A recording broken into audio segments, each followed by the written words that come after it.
Assalamualaikum warahmatullahi wabarakatuh. Selamat berjumpa kembali sahabat-sahabat subscriber dan sahabat-sahabat teknik motor official dimanapun Anda berada.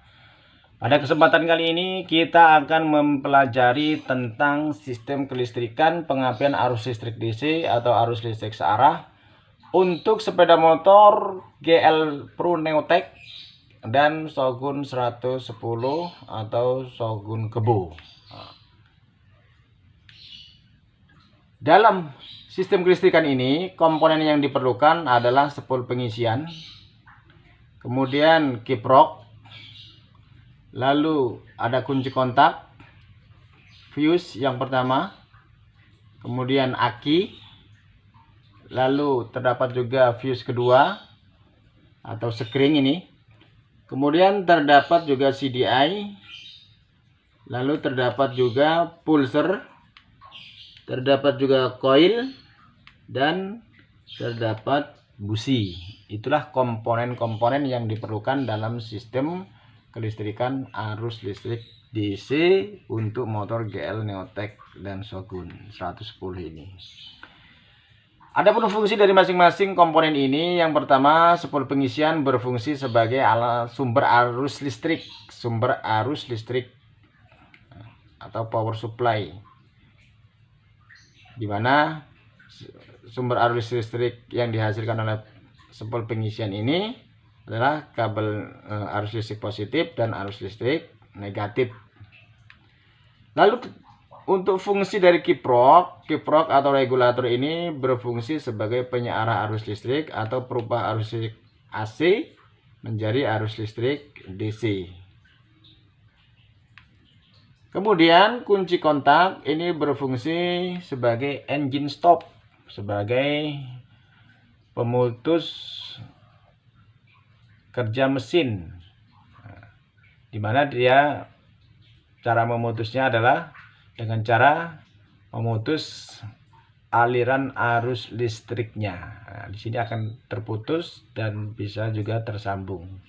Ketika kunci kontak dalam posisi on, maka arus listrik akan terhubung. Sementara ketika kunci kontak ini dalam kondisi off, maka arus listrik akan terputus di kunci kontak ini. Selanjutnya, fungsi dari fuse atau sekring ini berfungsi sebagai alat pengaman rangkaian listrik, di mana dia bekerja untuk memutuskan aliran listrik ketika terjadi konsleting atau terjadi arus pendek, sehingga ketika ini putus, aliran listrik terputus juga, maka rangkaian listrik yang terdapat dalam sebuah sepeda motor itu akan aman dan tidak terbakar. Kemudian terdapat aki ini berfungsi, alat yang berfungsi sebagai penyimpan arus listrik, untuk menyimpan arus listrik yang disuplai oleh aki. Jadi ketika yang disuplai oleh spool pengisian. Jadi ketika spool pengisian ini mengalirkan listrik menuju kiprok, menuju fuse, masuk ke aki, maka arus listriknya akan disimpan dalam beberapa waktu untuk nantinya untuk mensuplai beberapa beban, bisa CDI, bisa pulser, coil, maupun dinamo starter, lampu sen, klakson, lampu indikator percepatan, maupun full meter untuk bensin juga. Itu memerlukan arus listrik DC yang disimpan oleh aki. Kemudian terdapat fuse ini berfungsi, fuse yang kedua ini berfungsi juga sama seperti fuse yang pertama, di mana dia berfungsi untuk memutuskan arus listrik ketika terjadi konsleting atau arus pendek. Kemudian ada CDI ini ya, CDI ini bagiannya dari sini sampai sini ini. CDI ini berfungsi sebagai alat pengatur pengapian. Jadi kapan pengapian itu harus terjadi, itu diatur waktunya oleh CDI. Kemudian pulser berfungsi sebagai penentu waktu pengapian. Ini penentunya, ini pengaturnya, Ini penentu waktunya atau pengirim sinyal pengapian. Jadi kapan pengapian itu harus terjadi itu ditentukan oleh pulser. Itulah kerja dari pulser sebagai penentu waktu pengapian. Kemudian kuil berfungsi sebagaimana trafo step up, yaitu menaikkan tegangan rendah menjadi tegangan yang tinggi. Menaikkan tegangan 12 volt menjadi 1500 sampai 10.000 volt. Jadi cukup tinggi arus listrik yang akan dinaikkan oleh sebuah kuil ini. Kemudian busi berfungsi, alat yang berfungsi sebagai perubah arus listrik menjadi bunga api atau nyala api. Tanpa busi ini maka tidak akan adanya pembakaran. Ini ya fungsi dari masing-masing komponen yang terdapat dalam sistem kelistrikan pengapian arus listrik DC untuk sepeda motor GL Neotech maupun motor Shogun 110 dan motor-motor pada umumnya. Selanjutnya, proses mengalirnya arus listrik itu dimulai dari spool pengisian, ya, dari spool pengisian lalu menuju ke kiprok untuk disearahkan arus listriknya menjadi AC, dari AC menjadi DC. Kemudian arus listrik yang setelah disearahkan oleh kiprok ini atau oleh regulator ini akan dialirkan menuju fuse. Dari fuse akan menuju ke aki.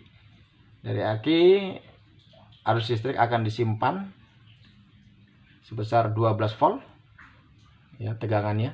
Kemudian arus listrik mengalir juga ke kunci kontak ketika kunci kontak ini terhubung atau dalam posisi on. Setelah arus listrik mengalir pada kunci kontak, maka arus listrik juga akan mengalir pada fuse yang kedua untuk diteruskan pada beban-beban. Nah, di sini sebagai terminal pembagi ke CDI, ke aki, ke dinamo starter, ke klakson dan lain sebagainya.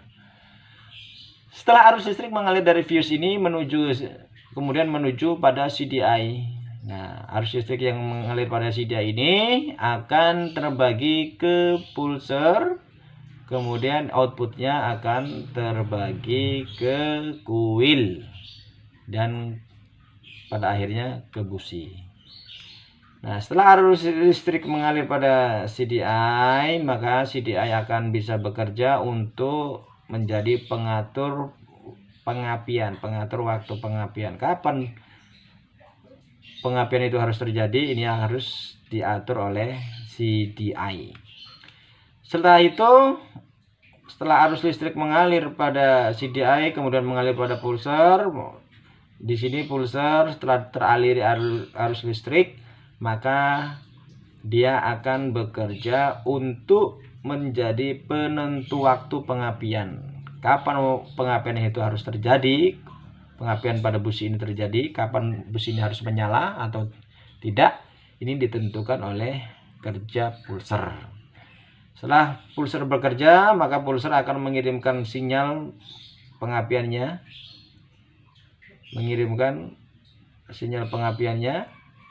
ya, mengirimkan waktu pengapiannya kepada CDI. Lalu setelah CDI menerima sinyal pengapian, menerima waktu pengapiannya, maka CDI akan mengaturnya untuk diteruskan pada kuil. Nah, ini akan diteruskan pada kuil. Setelah kuil menerima waktu pengapian atau menerima arus listrik yang bersumber dari CDI ini, maka arus listriknya, tegangan listriknya ini akan dinaikkan menjadi 1500 sampai 10.000 volt. Jadi cukup tinggi arus listrik yang akan dinaikkan oleh kuil ini, dari tegangan rendah menjadi tegangan yang tinggi yang cukup berbahaya jika sampai disentuh oleh manusia, bisa menyetrum. kalau outputnya ini tersentuh.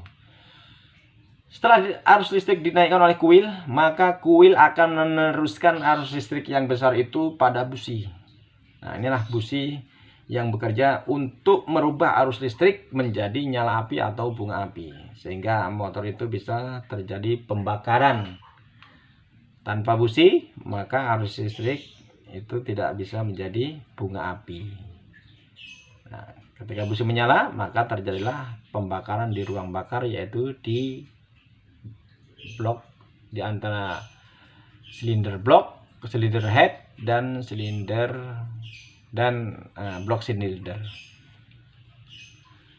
Itulah sistem kerja dari sistem kelistrikan pengapian atau proses mengalirnya arus listrik dari sistem pengapian arus DC. Kemudian yang terakhir ini terdapat kabel negatif. Nah, ini kabel negatif, kabel positif yang mengarah pada spol penerangan maupun lampu depan atau lampu belakang. Ini sebagai penyetabil tegangan. Nah, terhubungnya kabel ini ke kiprok ini sebagai penyetabil tegangan agar lampu itu tidak mudah putus. Kemudian kami juga berikan petunjuk untuk warna setiap kabelnya. Kabel yang berasal dari spol pengisian ke aki ini, spol pengisian untuk aki ini yang menuju kiprok ini berwarna putih, biasa berwarna putih. Kemudian arus negatifnya ini berwarna hijau. Lalu kabel positif output dari kiprok menuju fuse ini berwarna merah sampai ke aki, ya, ke kunci kontak ini berwarna merah sampai kepada beban yaitu ke CDI ini juga berwarna merah. Nah, ini. Kemudian dari CDI yang menuju ke pulser ini berwarna biru kuning biasanya. Kemudian outputnya dari CDI ini ke kuil berwarna orange. Nah, warna kabelnya. Kemudian dari kuil ke busi ini berwarna hitam dengan berdiameter cukup besar karena menyesuaikan arus listrik yang harus dialirkan. Dan kabel-kabel negatifnya yang lain untuk aki juga sama warna hijau, untuk pulser hijau. Kemudian yang terhubung pada CDI juga berwarna hijau kabel negatifnya. Kemudian yang terhubung pada kuil juga berwarna hijau dan busi juga berwarna hijau sama.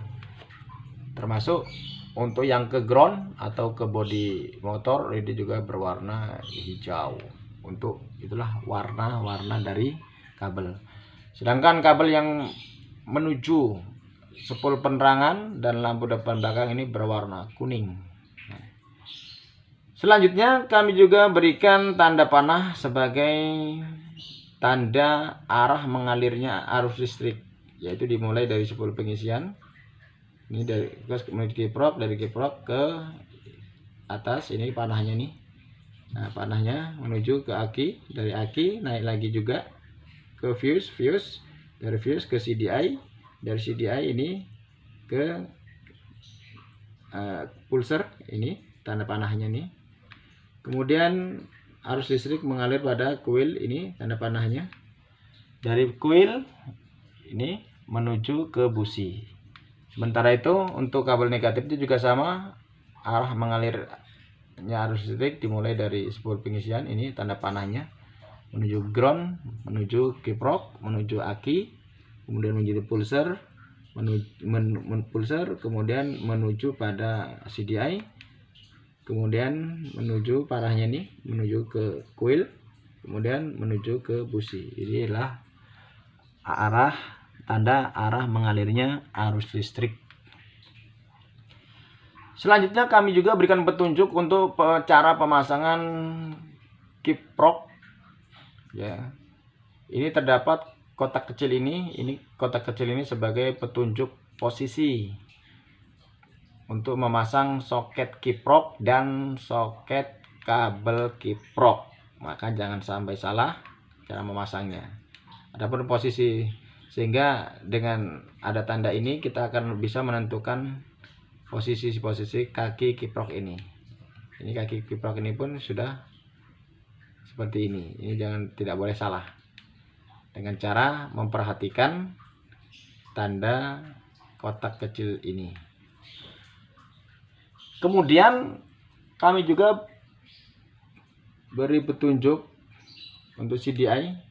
Ini posisinya seperti ini, soketnya tidak boleh terbalik ya. Kaki-kakinya ini pada posisinya ini kosong, tidak ada. Ini juga kosong. Ini tidak perlu dihubungkan kemana-mana. Nah, ini posisinya seperti ini, memanjang. Itu posisi untuk kabel kiprok atau regulator dan CDI. Demikianlah teman-teman semua apa yang dapat kami sampaikan, mudah-mudahan bisa bermanfaat untuk kita semua. Dan tidak lupa juga kami mengajak pada teman-teman semua untuk bisa berbagi ilmu dalam video ini ke berbagai teman kita yang sekiranya bisa memerlukan, dengan cara share video kami ini ke berbagai media sosial teman-teman semua, bisa ke Facebook, ke Twitter, Instagram, maupun grup-grup WA dan lain sebagainya, agar kita bisa sama-sama berbagi ilmu kepada yang lain, sehingga kita bisa memberikan manfaat untuk mereka semua. Dan bagi teman-teman yang ingin terus mendapatkan ingin terus untuk mendapatkan ilmu kelistrikan ini, maka kami sarankan untuk teman-teman bisa mensubscribe video kami ini, dan jangan lupa untuk mengklik lonceng notifikasinya agar teman-teman selalu mendapatkan video-video terupdate, video-video terbaru dari kami, dan mendapatkan informasi-informasi yang berasal dari channel kami ini, sehingga teman-teman tidak ketinggalan untuk mengikuti video-video kami terbaru. Dan untuk mendukung terus berkembangnya channel kami ini, silakan untuk like agar kami bisa terus berkembang ke depan dan bisa terus memberikan ilmu-ilmu terbaru tentang teknik motor. Demikianlah apa yang dapat kami sampaikan. Kurangnya kami mohon maaf. Kami ucapkan terima kasih. Assalamualaikum warahmatullahi wabarakatuh.